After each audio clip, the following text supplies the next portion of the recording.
comenzar con esta entrevista, yo le quisiera preguntar a usted un poco de su vida y cómo usted llegó a esta rama o rubro del periodismo, ¿no? ¿Quién lo impulsaron o qué características usted se vio para escoger esta carrera del periodismo? Lo mío es una vocación que nació dirigida por mi madre desde niño. Tuve la suerte de vivir en un lugar fuera de Lima, donde conocí a un periodista del diario La Crónica. Para mí, ver su crónica y verlo a él en persona era algo mágico. Entonces, eso nació. El periodismo casi se me inculcó desde muy niño. Y lo perfilé mejor en el colegio. Estando en secundaria, un maestro mío me invitó a integrar el club de periodistas y locutores, del cual hemos salido varios periodistas, varios locutores. El profesor Salustio Maldonado en un colegio de Surquillo. Terminé secundaria en 1955, pero yo como ya conocía bastante de lo que era el periodismo, lo primero que hice fue buscar un empleo como periodista y lo logré en una revista en 1956, en marzo, apenas unos meses después de haber salido del colegio. Y bueno, me fue bien, pero no era del todo suficiente. Entonces quise ingresar a la universidad y lo hice en San Marcos en el año 57. Ahí me gradué de periodista y desde entonces mi carrera ha sido permanente. Estoy jubilado desde hace 10 años, pero durante 60 años he trabajado en periodismo de diarios y de televisión, también en revistas. Lo máximo que creo que he hecho yo es en 1966 estuve en la revista Caretas, que es una de las revistas que hasta ahora funciona. Sí, vigente. Bueno, ahora yo le quisiera preguntar sobre las noticias, ¿no? Los 90 largos segundos que hubo acá en el Canal 2. Claro. Los 90 segundos eternos. El dramático de relato y todas esas cosas. Y yo quisiera saber usted, o yo a veces con lo que he leído, veo por Sendero Luminoso y todo esto, lo que he podido entender es que mi pregunta sería, ¿usted cree que hubo un ensañamiento con Latina? Sí, bueno, mire, usted está considerado como el atentado más grande que ha habido. Sí, el primero en las comunicaciones aquí en el Perú. Sí, bueno, y el canal fue destruido en su totalidad. De acuerdo a las evaluaciones hechas por la compañía de seguros, no quedó nada que fuera posible rescatar. Tanto es así que el mismo día del atentado, esto es el día 5 de enero de 1992, salimos al aire pero con equipos prestados por Canal 4, el 5 y el mismo 7. El 9 también prestó algunos equipos y logramos salir. Bueno, pero el atentado fue cuando había pasado 5 minutos después de medianoche del día 5 de enero. Perdón, 5 de febrero. De junio, 5 de junio del año 92. Sí, y por lo que pude haber leído en la noticia, dice, al aire libre una improvisada sala de redacción para volver a las plantas con el noticiario. Sí. Y yo quisiera saber, ¿qué fue lo que les motivó? ¿Qué armar esa sala de redacción improvisada? Bueno, sí, claro. Sabe que era importante salir para dar a conocer ante el mundo que un atentado ni el terror nos iban a amedrentar, nos iban a callar. De modo que eso fue una lección más que nada. Claro. Fue improvisado todo porque fue una carpa donde salimos, como si fuera un set. Lo importante era salir.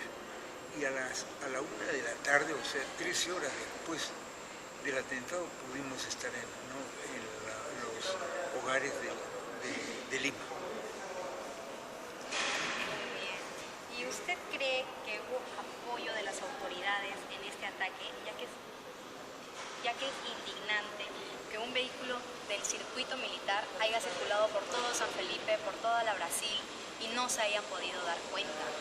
Bueno, nunca se ha logrado conocer a ciencia cierta si así fue, pero el vehículo era un camión de la Marina de Guerra que había sido cargado con 600 kilos de dinamita y ánfora y fue incrustado contra la puerta principal del canal de televisión. Lo curioso del caso, claro está, en que era un vehículo grande y que no había sido visto, pese a que había sido robado un día antes, no había sido visto por nadie. Y en efecto, para cargarlo con esa cantidad de explosivos, además el vehículo grande y siendo de una institución militar, no era concebible que no lo hubieran buscado, no hubieran puesto atención para su seguimiento, en fin, de modo que está para la duda.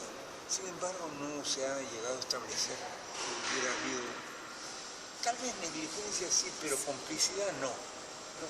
Estoy absolutamente seguro porque los propios militares, las 3 armas habían sufrido tremendos atentados contra la vida y los bienes de la Marina, la aviación y el ejército, no solamente en Lima, sino también fuera de Lima. Bien, y también quisiera saber cómo, por lo que he podido leer, sí nos explica, ¿no?, cómo usted se ha podido dar cuenta, pero quisiera que me diga más de cómo fue todo, porque Sí. todo fue primero 2 granadas, cayó el primer impacto, y por lo que pude haber leído, que ustedes se protegieron por un árbol y que el resto salía, corría y se daban cuenta de que ya no podían salir porque estaban siendo atacados. Quisiera que me diga, ¿Cómo no? por favor. Fíjese usted, las instalaciones donde nosotros estábamos eran de carácter provisional. Acabábamos de llegar a ese local porque el que teníamos en la fundación desde enero de 1983 en la urbanización de San Antonio de Miraflores había quedado pequeño. Entonces teníamos ahí en San Antonio de Miraflores un set que apenas tenía unos 5 metros por 5 de ancho y no entraban sino 2 personas para ser entrevistadas. Era una cosa pero pequeñísima. Y tanto así que los programas en vivo tenían que hacerlo fuera, en un patio, ¿no?, para de alguna manera tener forma provisional de filmar. En vista de esto, entonces, y habiendo crecido el canal gracias a nuestro noticiero, que fue el único que durante 8 años estuvo defendiendo la vigencia del canal, ya habíamos logrado un gran éxito como noticiero. Entonces los propietarios creyeron conveniente buscar un nuevo local. Fue así como ubicaron uno en la cuadra 9 de la avenida San Felipe, en Jesús María. De modo que ahí va a ser lo que ahora es, ¿no?, edificaciones apropiadas para la industria de la televisión. Mientras tanto, para que el canal no sufriera una para, que siempre es muy perjudicial porque la gente no se acostumbra después a tener a sintonizar el canal. Entonces para eso se construyeron unos cuartuchos de carácter provisional de madera. Eso sí, se ubicaron los segmentos de producción en la antigua casona. eso no se modificó. Ahí estaba incluso un estudio desde el cual se hacían las transmisiones o se grababan las transmisiones. Bueno, el día 5 de junio ya estábamos a punto de terminar el noticiero porque siempre empezaba a las 11 y terminaba a 11:15, 11:30. Pero ese día casi estaba a punto de terminarse a las 11:15 y ocurrió este atentado. Yo estaba muy cerca de la puerta cuando escuché los gritos que daba un agente de seguridad de apellido Regis, quien ¿Qué decía? Regis decía, coche bomba, y estaba por el techo. Y entonces, como yo estaba bien cerca y escuché disparos, salí a ver, y era en efecto que desde fuera, para evitar que nadie saliera, los terroristas disparaban desde los jardines, y los elementos de seguridad igualito, ¿no? Eran disparos de rechazo. Entonces esto me llamó poderosamente la atención, salí y vi a Regis gritando, ¿no? Cuídense, hay coche de bomba. Y en efecto había el camión que estaba humeando, ya listo para estallar. Entonces, en vista de esto, lo único que hice fue entrar a ver a las otras personas y pasarles la voz que tuvieran cuidado.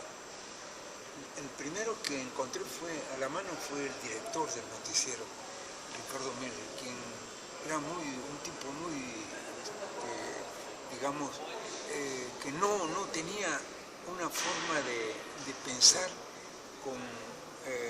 dialogante, sino era muy rápido, ¿no? Y salió disparado rumbo hacia donde estaba grabándose el noticiero,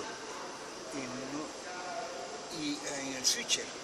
Y entonces ahí fue donde él ya se quedó. Yo me quedé con 3 otros colegas. Sí. Y encontré un árbol inmenso, que fue el que nos guareció frente, digamos, unos 30 metros, ¿no? Unos 30 metros de ahí estaba el coche bomba, que ya era inminente el estallido del coche, de modo que ahí nos quedamos nosotros. Por aquí, ¿verdad? Ah, esto es, sí. Este es visto desde, no, aquí hay un enorme pasaje enorme, y el coche bomba está por acá. Claro, fue puesto aquí contra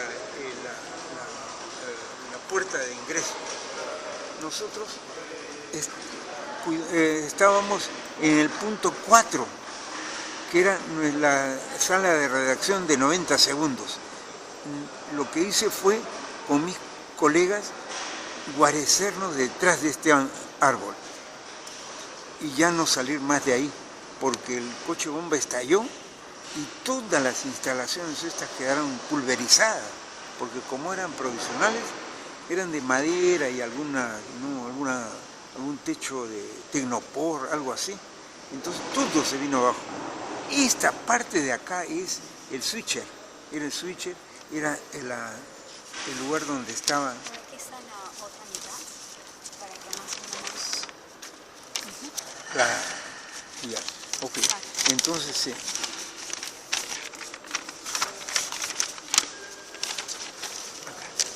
Y entonces, digamos, este es Müller, que entró después de verse con Alejandro Pérez acá. Alejandro Pérez no tuvo en cuenta el pedido que le hacía Müller de no escapar, no salir, porque ya estaba a punto de reventar. Entonces, él ya lo cogió el estallido aquí, a la entrada.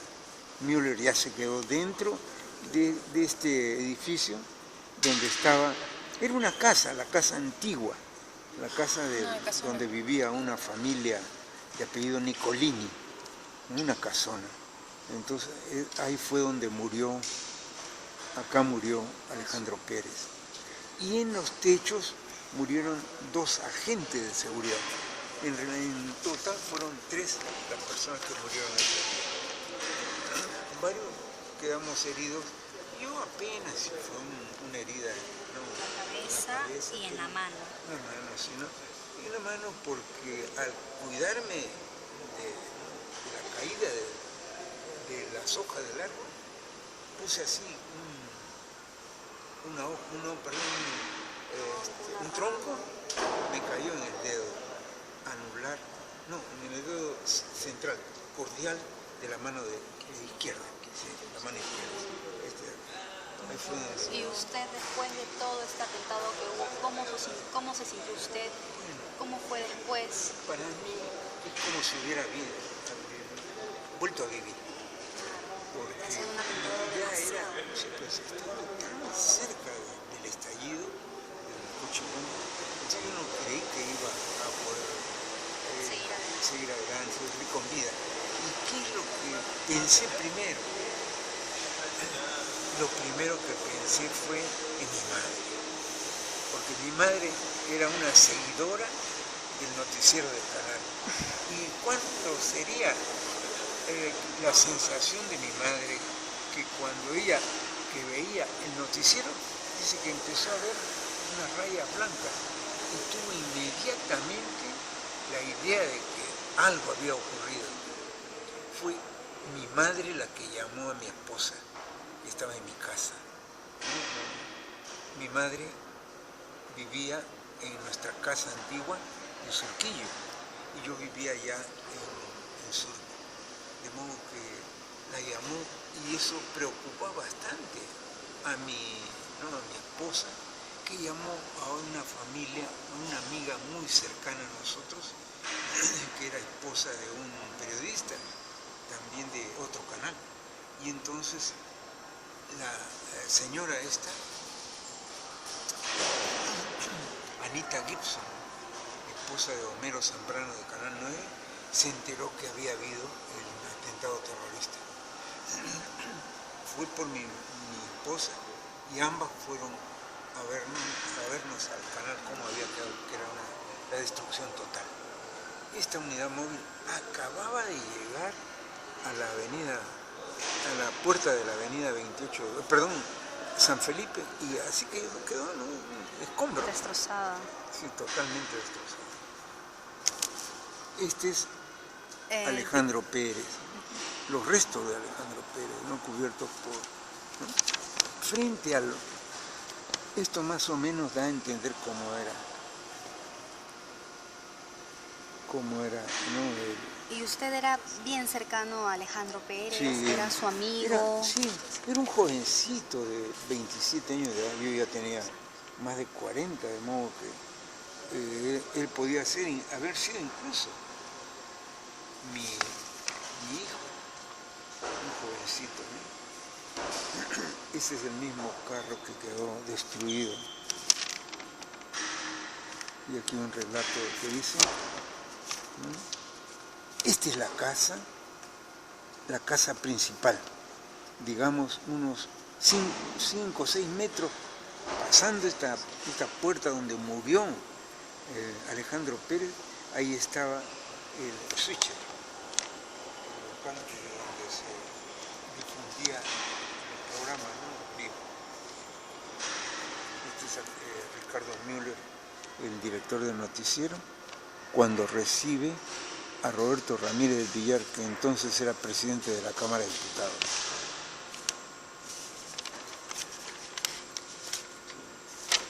Eso es. Posteriormente, nosotros nos trasladamos aquí a esta ala, donde habían unas construcciones también nobles, ¿no?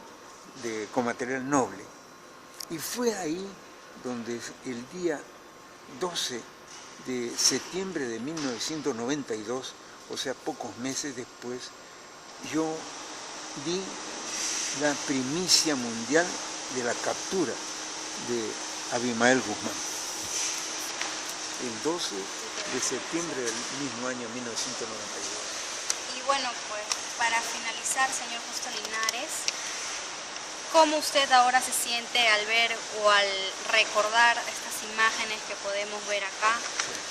¿Cómo usted se siente? Sí, pues mire usted, para mí la tristeza más grande la ubico, después de tantos años de haber pasado esto, la ubico en dos hechos. ¿Qué tenemos que ver nosotros, inocentes, absolutamente inocentes? No, yo no me había pronunciado nunca en público contra Sendero Luminoso. Tenía yo varios artículos, pero eso es propio de mi derecho constitucional de opinión, ¿no? Yo soy periodista, como le digo, desde niño, y esta ha sido mi fuente de trabajo. Y mi vida es una cuestión que me importa porque soy yo el que entonces también lo era, quien sufragaba todos los gastos de manutención de mi familia. Me